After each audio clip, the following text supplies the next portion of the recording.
Ассаламу алейкум барыңыздарга. Ушундай еврозаборлорду үй шартында башынан аягына чейин азыр кантип жасалышын силерге ушул видеодо толук көрсөтүп берем. Мындай заборлорду жасаш үчүн бизге мындай ABS пластик калыптар керек болот. Көрүнүшүнөн айырмасы жок, эми көрүнүшү ар түрдүү болот. Гүлдөрү, мисалы кирпич, таш көрүнүшүндө аларынан айырмасы жок. Главный бул видеодо кантип жасалышын үйрөтөм. Ушул калыпка ылайыктуу биринчи каркас жасалыш керек. Каркасы мындай, ортосунда белдик темирлери 2 размердеги профиль, капталындагылары 4x2 профилден жасалган. Астындагы поддонду жасаштын кереги жок, жөн эле каркастын өзү керек. Мүмкүн болушунча ортосунда белдиктердин аралыгы жакын болуш керек. Анын үстүнө монтип калыпты коюп туруп даярдап алабыз. Эми ушундай бир плитаны чыгарыш үчүн расходу, составы кандай, азыр полный жазып чыгарып коем экранга. 10 литрлик чака менен өлчөйбүз бардыгын. Ушундай кум менен шейбенин өз-өзүнчө болгону жакшы. Бул экөө тең жуулган. Бул эң жакшы вариант, мындан жакшысы жок. Мисалы жөн эле отсевди колдонгондон көрө экөө отдельно болгон жакшы. Цемент болсо любой боло берет, 400-450 марка боло берет. Калыптарга ылайыктуу кылып ушундай сеткамактар даярдап алабыз. Экранда уже жазылып турат. Окуп туруп ушул состав боюнча жазсаңар сонун раствору болот. Бул жерде пластификатор деген не обязательно, кааласаңар кошкула, кааласаңар кошпогула.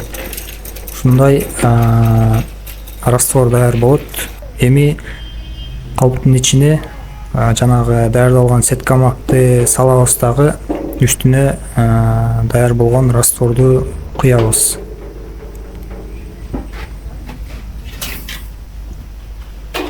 Сеткамак бул жерде зымдын калындыгы 2 размердеги. Бул кааласаңар готовыйды сеткамакты алып туруп кесип даярдап алсаңар болот, же болбосо атайын ошондой сетка токугандарга заказ берип жасатсаңар да болот.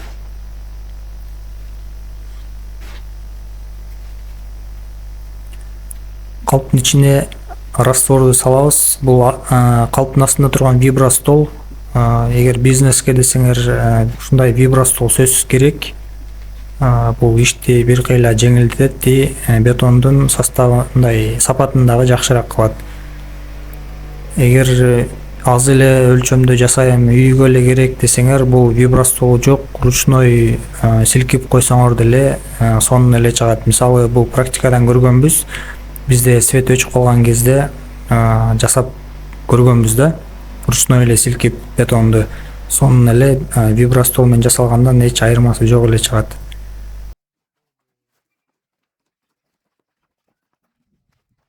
Уже раствор куюлуп бүттү.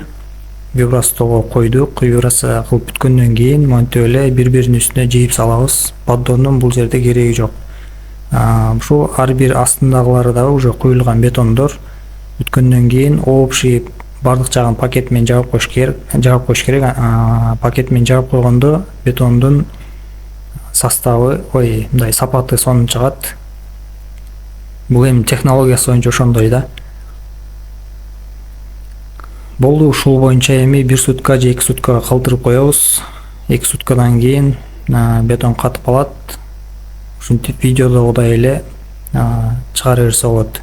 Калганы түшүнүктүү эле.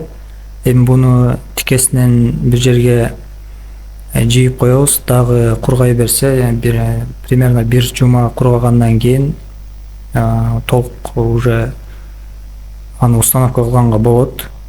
Негизи биздикилер ага жеткирбей эле кылып салышат. Мындай мүмкүн болушунча толук катырып алган эми жакшыраак.